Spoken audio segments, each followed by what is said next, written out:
오늘 제목은 속이기도 하고 속기도 하는 우리들의 모습이 어떠한지 또 말씀을 통해 좀 더 깊이 있게 생각하고 또 바울이 디모데에게 하는 이 서신 속에 우리가 깨달아야 할 것들을 한번 찾아보기를 원합니다.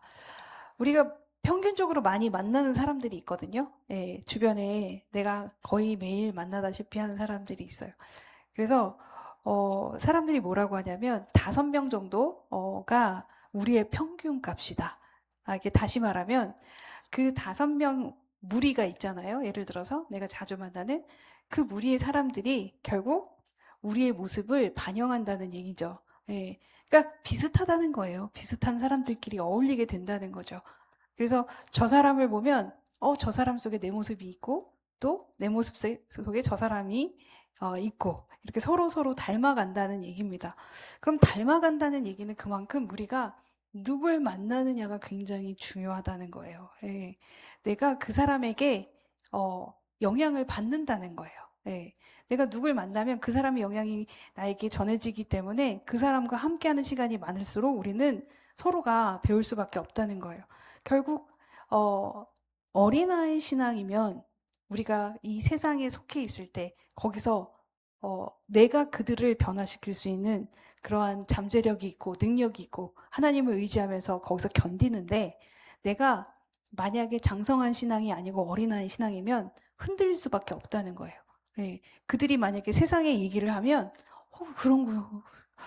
그런 거 싶다. 이렇게 생각이 들기 때문에 우리가 장성하지 않으면 너무 쉽게 속아 넘어가고 속기도 한다는 것을 지금 바울은 2000년 전에 디모데에게 얘기하고 있는데 더 냉정하게 얘기하고 있는 거예요. 냉정하게. 냉정하게 뭐라고 얘기하고 있냐면 너를 둘러싼 세상은 점점 더 나빠질 것이고 그 흐름 속에 너도 물들 수 있다. 우리가 자신할 수 없다는 거예요. 저도 자신을 못해요. 예. 저도 정말 여차하면 넘어질 수 있기 때문에 우리는 스스로에게 자신한다 생각하시면 안 된다는 거예요. 디모데에게 그렇게 얘기하고 있는 거예요. 그러려면 너는 마치 물살이 아무리 새도 뿌리 깊은 나무가 흔들려도 뽑히지 않는 것처럼 그런 너가 뿌리를 내리고 흔들리지 않는 너가 되어야 한다라는 것을 지금 바울이 얘기하고 있다는 거예요. 예. 그래서 처음 시작이 이렇게 돼요. 무릇 그리스도 예수 안에서 경건하게 살고자 하는 박해를 받으리라. 예. 우리는 사실 어떤 생각을 하냐면 내가 이제 하나님 안에서 살고 경건하게 살면 내 삶이 평안하고 풍성하고 뭔가 안정적이고 뭔가 힘듦이 없을 거라고 생각을 해요. 그리고 없어야 된다 생각을 해요. 내가 이렇게 잘하는데 왜 내가 힘들 일이 있겠어? 근데 성경은 그렇게 얘기하고 있지 않아요. 반대로 얘기하고 있어요. 예수 안에서 경건하게 살고자 하는 자에게는 오히려 박해가 있다는 거예요. 당황하셨죠? 경건하게 살려고 노력을 하면 할수록 핍박이 더 올 수밖에 없다는 거예요. 이건 제 말이 아니라 하나님이 바울을 통해서 하신 말씀이에요. 왜 그럴까요? 왜 그럴까요? 정직하게 살려 하는 사람 옆에서 부정적인 부정직한 사람이요. 어떤 마음이 들겠어요? 불편하시겠죠. 예. 정직하게 내가 하려고 하면 부정직하게 하는 사람이 불편합니다. 그럼 그 불편한 사람이 정직한 사람을 음해하고 모해하겠죠. 예. 원칙을 지키려고 하는 사람 옆에 편법을 사는 사람이 있다면 그 사람은 불편해요. 힘들어요. 그래서 또 우리를 박해합니다. 결국 빛이 있는 곳에는 어둠이 반드시 드러나기 때문에 어둠은 우리를 향해 공격을 한다는 거예요. 결국 경건하게 살려고 하면 할수록 박해가 있는 건 당연하다. 당연하다 여러분이 생각을 하셔야 된다는 거예요. 이게 우리에게 어떨 때에는 정말 내가 열심히 하면 할수록 아무것도 없고 평강하고 그렇게 살고 싶다. 여러분 생각하실 건데 오히려 어떻게 생각하셨으면 좋겠냐면 여러분이 경건하게 살수록 박해오는 자를 여러분들이 구원할 수 있는 기회를 주시는 거구나. 내가 그들을 변화시킬 세상 속에서 정말 장성한 내가 그 연약한 이들의 짐을 다 지고 그들을 변화시킬 수 있는 사람으로 하나님 세워주시려고 나에게 이 박해가 오는 거구나 라고 해석을 하셨으면 좋겠어요. 그러면서 13절에 뭐라고 하냐면 악한 사람들과 속이는 자들은 더욱 악하여진대요. 예. 이 악하여진다는 게 정말 표현이 흥미로워요. 예. 이게 무슨 뜻이냐면 이 헬라어에서는 점점 더 발전한다는 뜻이에요. 긍정적인 언어예요. 발전하고 진보한다. 예. 점점점. 근데 이걸 바울이 이 부정적인 악함에 사용한 거예요. 더욱 악하여진다. 그러니까 악함도요, 발전한다는 거예요. 내 처음의 악함이 정말 작았으면 내가 하나님께 속하지 않으면 그 악함은 점점 자란다는 거예요. 네, 그러면서 어떻게 된대요? 속이기도 하고 속기도 하나니 이렇게 얘기를 해요. 속이는 자와 이 속는 자가 우리는 두 부류라고 생각할 수 있어요. 근데 성경에서는 이 속이기도 하고 속는 자는 한 부류라고 표현을 하고 있는 거예요. 네. 지금 같은 동사를 가지고 쓰고 있는 거예요. 속이는 자, 속기도 하는 자. 둘 다 같은 의미를 가지고 있어요. 그럼 우리는 이렇게 생각할 수 있죠. 속는 내가 억울하지, 어? 속이는 사람이 더 나쁘지. 이렇게 생각한다는 거예요. 제가 보는 프로그램 중에 이혼 숙녀 캠프가 있어요. 여러분, 의외죠. 제가 그걸 왜 보냐면요. 아, 세상에는 제가 생각하는 것보다 훨씬 더 극한의 삶을 살고 있는 사람들이 있구나. 상상도 못하는 가정사가 저렇게 펼쳐질 수 있구나. 그리고 그거를 해결하는 그 2호선 상담가가 어쨌든 그 많은 상담을 하면서 그 지혜롭게 그 결혼 생활을 바꿔줄 수 있는 어떠한 팁들을 알려주는데 그게 굉장히 지혜롭더라고요. 그래서 사실 앞에 내용은 막 서로 싸우는 거라 보면 짜증이 나요, 진짜. 화가 나서 이렇게 짜증이 나면 그래도 내용을 알아야 해결책을 들으니까 좀 빨리 그걸 포워드해서 마지막에 이제 2호선 그 상담사가 이걸 어떻게 해결하는지 그게 이제 너무 재밌어서 저는 그걸 보는데 어떤 케이스가 있었냐면 코인으로 폐가 망신한 집안이에요. 네, 젊은 부부예요. 근데 코인으로 이 남자가 투자를 많이 했고 그게 거기에서 이제 굉장히 많은 불이익을 당한 거죠. 다 잃었어요. 근데 거기에서 멈추지 않고 다시 코인으로 어떻게든 회복해 보겠다는 의지로 아내에게 이제 얘기를 한 거죠. 그래서 집도 담보 잡혀서 결국 집도 넘어가고 거기서 끝나지 않아요. 또 더 돈이 필요하니 이번에는 장인어른과 장모에게 돈을 좀 부탁해 봐라. 해서 장인어른, 장모 돈까지 다 끌어왔어요. 난리가 났어요. 집이 그냥 빚더미예요. 여자가 화가 나죠. 네, 화가 나서 욕을 하기 시작하는데 장난이 아니에요. 네, 시아버지 할 것 없이 욕이 막, 야, 저렇게도 할 수 있구나. 그래서 그녀를 보면, 나쁘다 하다가 또 그 남자를 보면, 그래, 욕을 해도 싸지. 이런 생각이 막 정신이 없어요. 네. 그런데 거기에, 그 이혼 숙녀 캠프에 서장훈이 MC로 나오는데 서장훈이 아주 현명한 꼭 마치 말씀의 내용처럼 얘기를 하는 거예요. 그래가지고 어, 저렇게 세상에 지혜가 있는 사람도 있구나 라는 생각을 했는데 그가 뭐라고 하냐면 그 여자한테 그러는 거예요. 아내분 속은 것 같죠? 그러는 거에서 네, 저는 속았습니다. 이 남자 때문에 아주 미치고 팔짝 뛰겠습니다. 그럼 본인 잘못은 몇 퍼센트 같습니까? 하니까 10%요? 이러는 거예요. 그럼 나머지는 누구 잘못입니까? 남편이죠. 돈을 그렇게 갖다가 다 망하고 이제 우린 빚더미고 이거 어떻게 해결해야 될지 막막하고 막 난리가 났어요. 그랬더니 서장훈이 똑같습니다. 50대 50입니다. 그러니까 이 여자가 눈이 동그래지는 거예요. 말도 안 됩니다. 내가 무슨 잘못이 있다고. 전 잘못이 없어야 돼. 돈 빌려줬잖아요. 갖다 코인에 박을 거 알았잖아요. 알았어요? 몰랐어요? 가만히 있어요. 그걸로 또 하면 어떻게든 회복이 될 거라는 희망이 있어서 돈 준 거 아닙니까? 이렇게 얘기를 하는 거예요. 맞는 거예요. 그러면 여러분 보세요. 그녀는 속았다고 생각했지만 그녀가 왜 속은 걸까요? 거기에 희망을 둔 거예요. 다시 한번 해서 똑같은 희망이에요. 남편과. 어떻게 하면 잘하면 회복할 수 있지 않을까? 그 전에 다 잃은 돈을 남편이 이렇게 얘기했겠죠. 할 수 있어. 이번에 하면은 다 커버돼. 이걸 믿고 싶었던 거겠죠. 그럼 그 안에 있는 죄는 결국 욕심이었던 거예요. 속은 자도 욕심 때문에 속은 거고 속이는 자도 욕심 때문에 속인다는 거를 얘기하고 있는 거예요.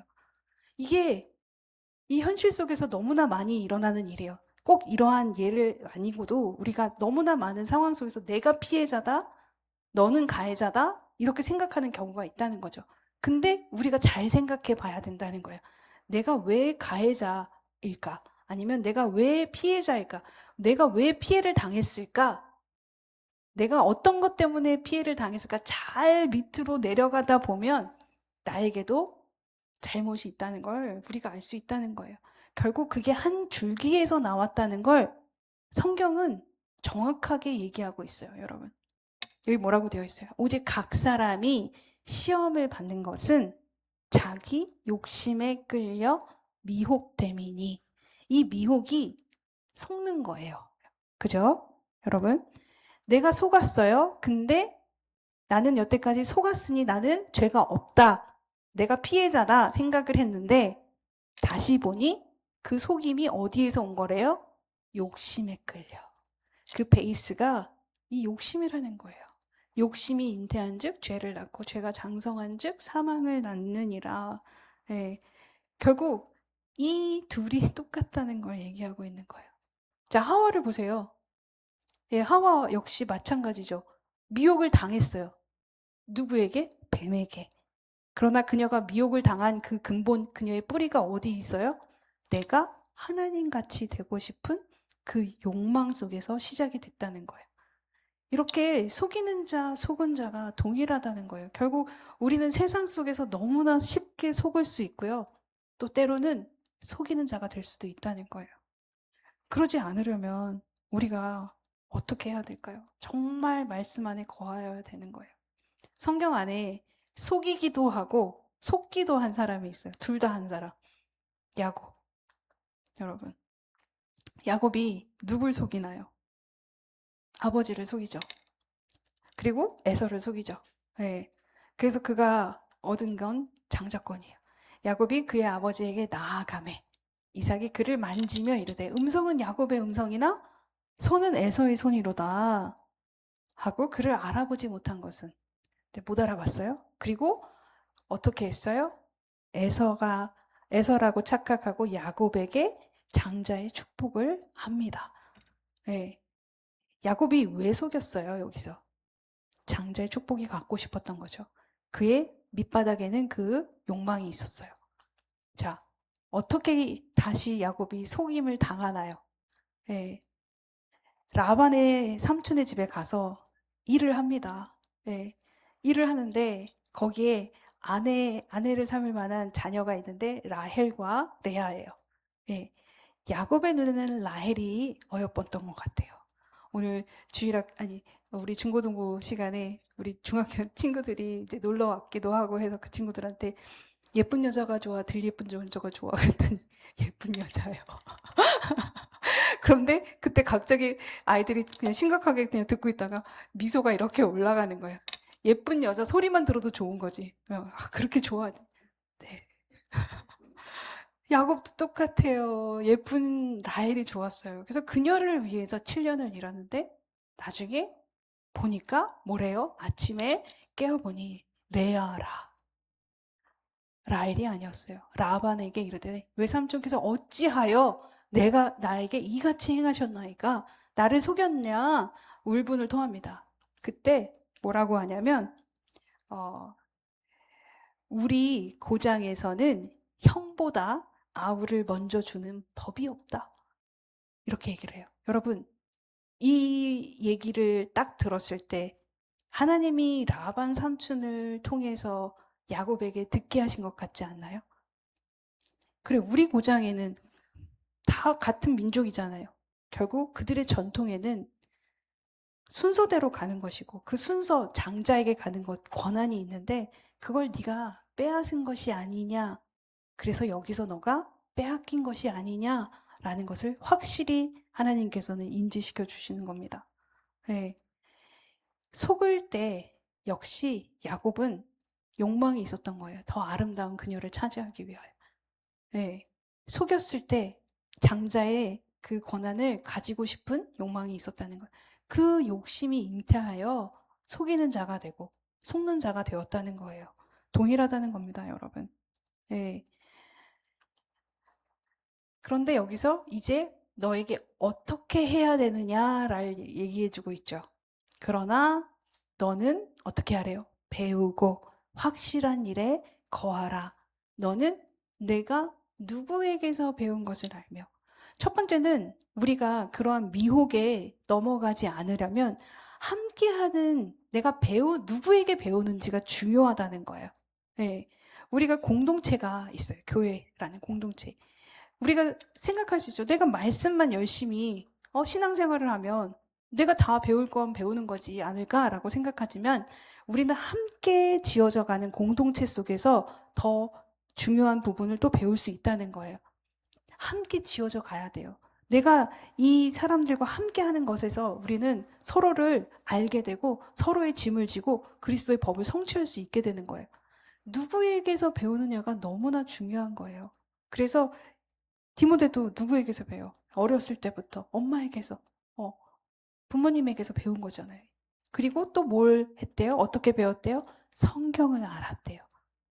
누구에게서 무엇을 배웠느냐가 중요했고, 그리고 어려서부터 성경을 알았나니, 성경은 능히 너로 하여금 그리스도 예수 안에 있는 믿음으로 말미암아 구원에 이르는 지혜가 있게 하느니라. 결국 어디에 거하여야 되는 거예요. 말씀 안에 거하여야 하는 이 중요한 부분을 지금 바울은 짚고 넘어가는 거예요. 이 수많은 빠른 세상의 미혹 속에서 너희가 살아남으려면 뿌리를 내리고 흔들리지 않으려면 함께하는 공동체가 중요하고 그리고 말씀 속에 굳건하게 서야 된다. 이걸 얘기하고 있는 거겠죠. 뭐래? 내 안에 거하라. 나도 너희 안에 거하리라. 나를 떠나서는 너희가 아무것도 할 수 없음이라. 주님의 말씀입니다. 예, 우리가 그 주님의 말씀 안에 거하는 수밖에 없고 그 공동체와 함께 걸어 나갈 수밖에 없다는 걸 얘기해 주시고 계시는 겁니다. 예, 그러면서 뭐라고 하세요? 이제 마지막으로 클라이막스로 가고 있습니다. 결국 이 성경이 어떠한 체계로 움직여지는지 설명하고 있는 거예요. 모든 성경은 감동으로 된 것으로 라고 시작을 해요. 예, 이 감동으로 된 이 헬라어 단어 안에 두 가지가 합성어가 되어 있어요. 이게 뭐냐면 하나님, 테오스, 그리고 숨결, 프네오. 이게 합해진 단어래요. 자, 그러면 이 합해진 것으로 우리가 직역을 한다면 어떤 의미가 되냐면 하나님의 숨을 내쉬어 적혀진 말씀이라는 거예요. 인간이 기록해서 하나님은 한 스푼 얹은 게 아니라 이 전체의 모든 성경이 하나님의 숨결에 의하여 모든 하나님의 생각이 고스란히 담긴 것이라는 거예요. 근데 이 담긴 성경이 어떻게 적용을 하느냐? 구체적으로 나열이 되죠? 교훈을 주신다 이거예요. 옳은지 틀린지 지식적으로 기초를 세워주는 일을 해주시고요. 그 다음에 책망을 해주신대요. 네. 방향이 이제 바뀌죠. 처음에는 지식을 알려주지만 지식을 어느 정도 안 다음에는 책망하시기 시작하는 거예요. 틀린 것은 이건 틀린 것이야. 이것이 맞는 것이야. 법정에서 마치 증거를 통해 죄를 입증할 때 쓰이는 단어처럼 너가 이것이 틀리고 이것이 잘못된 것이야 라는 것을 직접적으로 알려주세요. 그리고 나서 어떻게 하시냐면 바르게 하신대요. 근데 여기서는 어떤 의미냐면 이 바르게 함이 뼈가 이렇게 부러지고 틀어진 것을 제자리에 맞춘다라는 의미래요. 그럼 이게 무슨 뜻이겠어요? 아, 책망으로 채찍질하고 이게 잘못다 얘기를 해주신 다음에는 그 부러지고 잘못된 부분들을 연결해 주시고 다시 바르게 해주신다는 거예요. 말씀을 통해. 그리고 나서는 의로 교육을 한대요. 이 의로 교육은요, 헬라어에서의 의미는 그들의 전체적인, 전반적인 교육을 의미하는 거예요. 그럼 다시 말해서 어린아이부터 이 아이가 장성하기까지 전반적인 교육을 의미하는 거예요. 그러면 한 회성으로, 일회성으로 끝나는 게 아니라 지속적인 교육이 있어야 된다는 거예요. 여러분 생각해 보세요. 우리가 한 번, 두 번에 알아요? 몰라요. 한두 번에 알 것 같았으면 다 전문가, 엄청 하나님 뜻 다 알고 막 이러죠. 그런데 우리는 매번 상황 속에서, 다른 상황 속에서 이게 무슨 뜻일까요, 하나님? 이건 왜 이러시는 걸까요? 의문을 가지고 생각하고 말씀 속에서 찾고 그러면서 또 배워나서 한 단계 올라가는 성숙한 삶으로 가는 그 과정이 결국 평생을 가는 거예요. 많은 분들이 물어보세요. 언제 끝나나요? 죄송하지만 안 끝나요. 죽을 때까지 우리는 계속 교육을 받아야 합니다. 왜 이렇게 하시나? 정말 왜 이렇게까지 하세요, 하나님? 어떻게 이렇게까지 대충이 없으신가요? 보니까 하나님은 대충이 없으세요. 17절. 이는 하나님의 사람으로 온전하게, 네, 온전하게 하신다는 거예요. 이 온전하기가 어떤 의미냐면 이 장인이 도구함을 가리킬 때, 장인이 쓰는 도구함을 가리킬 때 쓰는 의미래요. 장인이 쓰는 도구함이 뭐가 이게 무슨 연관성이 있을까 생각을 할 수 있는데요. 장인이라면 정말 전문가잖아요. 예를 들어서 가구를 만드는 장인이다 생각해 보세요. 코너를 깎을 때, 뭘 자를 때 도구가 다 다를 거예요. 그럼 도구함이 있을 때 그 도구함에 그 상황에 맞는 그 부분을 해결하는 거에 맞는 모든 도구가 그 도구함에 다 갖춰져 있어야 한다는 거예요. 그 온전함을 얘기한다는 거예요. 이야, 하나님은 이렇게까지 우리를 완벽하게 하시는구나. 그런데 거기에 더해서 모든 선한 일을 행할 능력을 갖추게 하려 함이라. 네, 결국 뭐예요? 능력을 갖추게. 이건 마치 이거예요. 항해가 시작되기 전에. 이 항해를 시작되기 전에 옛날에는 항해가 시작이 되면 지금도 마찬가지일 거라고 생각이 들어요. 준비할 것이 많죠. 음식도 준비해야 되고 이 배가 안전한지 체크해야 되고 그 모든 상황을 또 시뮬레이션해서 돌려보고 훈련하고 이 모든 게 갖춰져 있어야 이제 항해 시작하는 것처럼 전쟁도 마찬가지고 무기며 계획이며 어떠한 전략이며 모든 것이 갖추어져서 이제 전략 끝났고 이제 전쟁 시작할 수 있는 것처럼 이 완벽하게 이 선한 일을 능력을 갖출 수 있는 사람으로 만드시는 거예요. 그 과정을 완벽하게 하나님은 이 말씀을 통해서 우리를 만드신다는 거예요. 철저하게 만드시는구나. 그러면 나에게 왜 이렇게 박해가 많고 뭔가 고난이 많을까? 하나님이 나를 이 선한 능력을 행할 수 있는 사람으로 이제 전쟁을 할 수 있는 사람으로 만들어 주시기 위해 뭐 하나 부족한 것 없게 정확하게 다 맞춰주시기 위해서 지금 이렇게 훈련을 하고 계시는구나 이렇게 생각을 하시면 된다는 거예요. 이런 생각을 하실 수 있어요. 말씀 읽고 그냥 감동받으면 되는 거 아닌가, 아멘 하고 느끼고 감사하면 되는 거 아닌가. 그런데 정말 중요한 건 변하는 거예요, 여러분. 네. 내가 감동을 받고 하나님이 이렇게 나를 하기를 원하시는구나 했을 때 내 작은 발걸음을 한 발자국 떼는 거예요. 할 수 있는 만큼만. 내가 이것 이상은 못해요. 근데 하나님 하라고 하시니 그래도 흉내는 내볼게요 하고 한 발을 내디뎠을 때 하나님은 움직이기 시작하세요. 저희 혼자 하게 놔두시지 않더라고요. 피놀리 하면서 많이 느낀 것 같아요. 그 부분들을. 하나님이 내가 하려고 그냥 작은 제스처라고 이렇게 꿈틀 한번 하니 하나님은 착착착착착 움직이시는구나. 가라고 하는데 안 가고 멈춰 있으면 등을 그냥 스매싱으로 갈기시는 느낌이에요. 가라고. 예, 그러면 또 한 발 가는 거죠. 예. 함께하는 분들이 아마 다 그런 생각을 가지실 것 같은데, 이 피놀리가 결국은 복음을 위해 나아가는 공간으로 시작이 되지만 결국은 복음을 전하는 성전이고 교회이잖아요. 그러면 여기에도 미혹의 영과 우리를 또 미혹해 하는 너무나 많은 것들이 있고 또 우리가 반대로 속이는 자가 될 수도 있다는 거죠. 이 세상의 한 가운데서 시작하는 것이기에 더욱 치열할 수밖에 없고 거기서 우리가 미혹을 당하지 않으려면 속이는 자가 되지 않고 속는 자가 되지 않으려면 정말 이 말씀에 정말 뿌리 깊게 내려서 온전하게 모든 선한 일을 행할 능력을 갖추는 사람으로 성장시키시겠구나.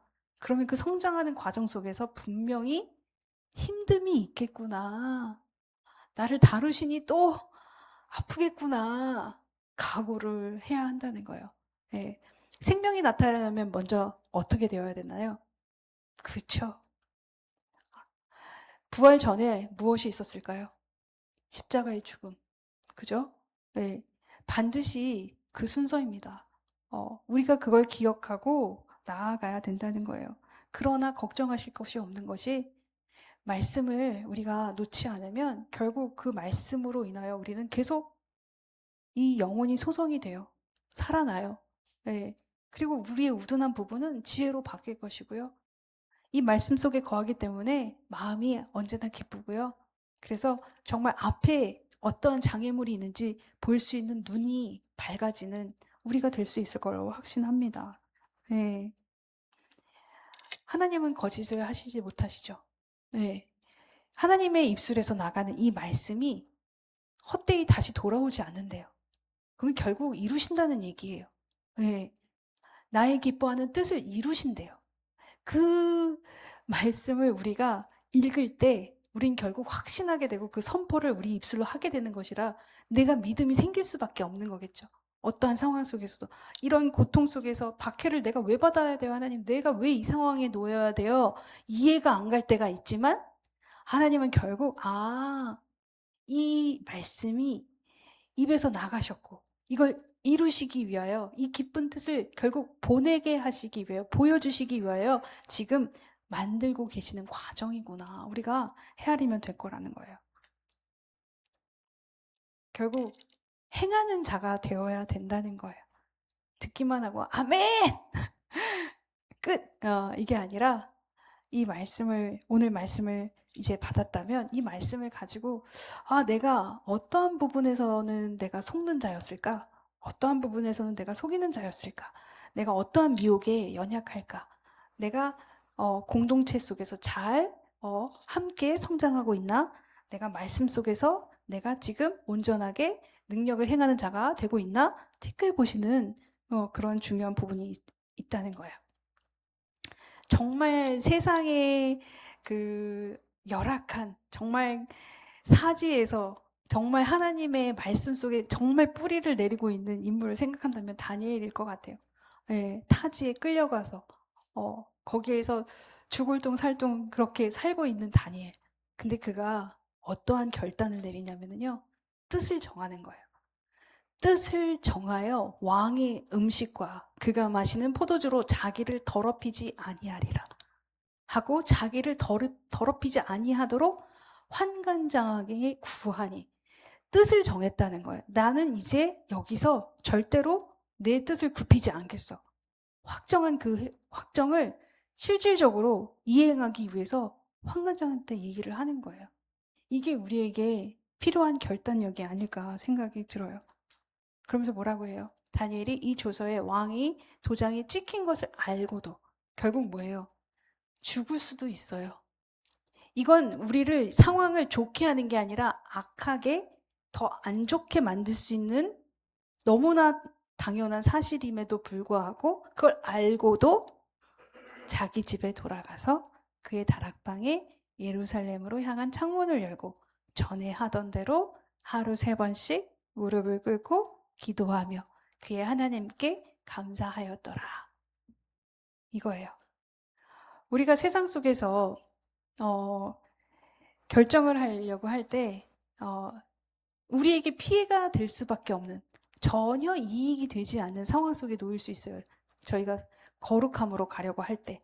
그럴 때 우리가 다니엘처럼 정말 알고도, 나에게 불이익이 오는 것을 알고도 나아가는 저희가 되기를 소망합니다. 결국 오늘 말씀 핵심적으로 우리가 생각해 본다면요. 첫 번째는 우리에게 정말